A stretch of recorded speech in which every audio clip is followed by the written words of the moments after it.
மாண்புமிகு உறுப்பினர்களுக்கு ஒரு வரலாற்று செய்தியும் நான் இங்கே குறிப்பிடுவது பொருத்தம் என்று கருதுகின்றேன். தமிழ்த்தாய் வாழ்த்து 1970ஆம் ஆண்டில் இருந்து பாடப்பட்ட அந்த வரலாற்று செய்தியோடு இந்த மாண்புமிகு பேரவையில் 1991ஆம் ஆண்டுதான் முன்னாள் முதலமைச்சர் புரட்சி தலைவி ஜெயலலிதா அம்மா அவர்கள் முதலமைச்சராக இருந்தபோது முதலையாக பேரவையில் தமிழ்த்தாய் வாழ்த்து பாடிதான் தொடங்க வேண்டும் என்கின்ற அந்த நடைமுறை பின்பற்றப்பட்ட அந்த வரலாற்று செய்தி இங்கே குறிப்பிடுவது பொருத்தம் என்று கருதுகின்றேன். மாண்புமிகு உயர்கல்வித்துறை அமைச்சர் அவர்கள்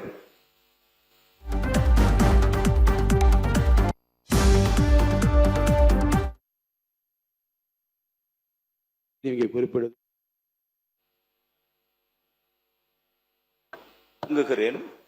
வாழ்த்துகிறேன்.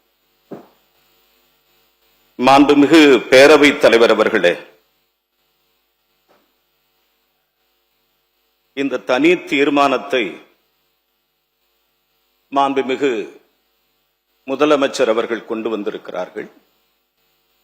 அந்த தீர்மானத்தை நாம் அனைவரும் ஒருமனதாக ஏற்றுக்கொள்ள வேண்டும் என்கிற முக்கியமான செய்தியை மாண்புமிகு முதலமைச்சர் அவர்கள் தன்னுடைய தனி தீர்மானத்தை சபையிலே வைத்திருக்கிறார்கள். அனைவரும் ஒன்று கூடி நாம் ஆதரிக்க வேண்டும் என்கிற செய்தியை தெரிவித்து நான் எனது உரையை தொடங்குகிறேன். மாண்புமிகு பேரவைத் தலைவர் அவர்களே, தமிழ் மொழி பலவாறாக பல உரைகளிலும் நடைமுறைகளிலும் அறியப்பட்டிருக்கிறது. தேனாய் தீம்பழமாய் சுவை சேர் கரும்பாய் பால் அமுதம் தானாய். தேனாய் சுவை சேர் கரும்பாய் தீம்பழமாய் பால் அமுதம் தானாய். வானாய் கால் அனலாய் புனலாய் அதில் வாழ் புவியாய். ஆனால் தமிழே தமிழ் மகனே, தமிழகத்தின் முதல்வரே, நீங்கள் கொண்டு வந்திருக்கிற தனி தீர்மானம் 8.5 கோடி தமிழக மக்களால் முழுமையாக இன்று ஏற்றுக்கொள்ளப்பட்டிருக்கிறது. தேனாய் தீம்பழமாய் சுவை சேர் கரும்பாய் பாலமுதம் தானாய்.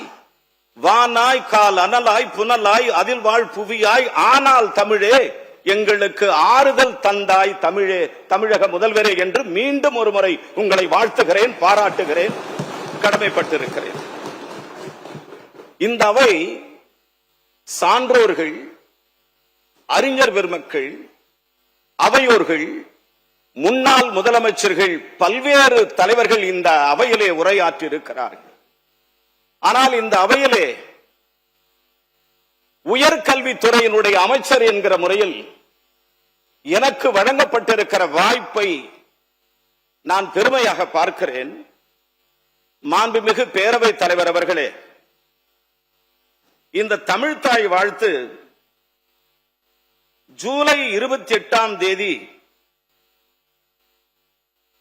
மனோன்மணியம் சுந்தரனார் பல்கலைக்கழகத்திலே ஏற்பட்ட தமிழுக்கு ஏற்பட்ட ஒரு அவமானமாக மாண்புமிகு அமைச்சர்கள் தீர்மானத்தை வரவேற்று மற்றும் நீங்கள் பேசுவது பொருத்தமானது.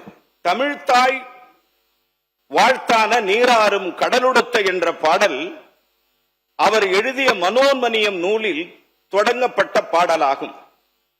மனோன்மணியம் சுந்தரனாம் பிள்ளை அவர்கள் அன்றைய திருவிதாங்கூர் சமஸ்தானத்தை உள்ளடக்கிய ஆலப்புழா பகுதியில் ஏப்ரல் 4ஆம் தேதி 1855ஆம் ஆண்டு பிறந்தார். 855ஆம் ஆண்டில் பிறந்து 1897 அவர் மறைந்தார். நண்பர்களே, பேரவைத் தலைவர் அவர்களே, 1914 முதல் கரந்தை தமிழ்ச்சங்கம் போன்ற இலக்கிய அமைப்புகளால் இது ஏற்றுக்கொள்ளப்பட்டு பிரபலப்படுத்தப்பட்டது. தமிழக அரசின் தமிழ்த்தாய் வாழ்த்தாக 1970 ஏற்றுக்கொள்ளப்பட்டதற்கு காரணம் அதன் வரிகள் தமிழ் நிலத்தின் புவியியல் மற்றும் கலாச்சார பின்னணியை தமிழ் அன்னைக்கு செய்யப்படும் ஒரு பிரார்த்தனையாக உருவகப்படுத்தி தமிழ் மொழியின் அழியாத இளமையையும் நிலைத்தன்மையையும் போற்றுவதாகும். அவர் நினைவாக அவரை கௌரவிக்கும் விதமாக திருநெல்வேலியில் 1990 ஆரம்பிக்கப்பட்டதே மனோன்மணியம் சுந்தரனார் பல்கலைக்கழகமாகும். கல் தோன்றி மண் தோன்றா காலத்தே வாளோடு முன் தோன்றி மூத்த குடி தமிழ் குடி என்று சொல்லுவார்கள்.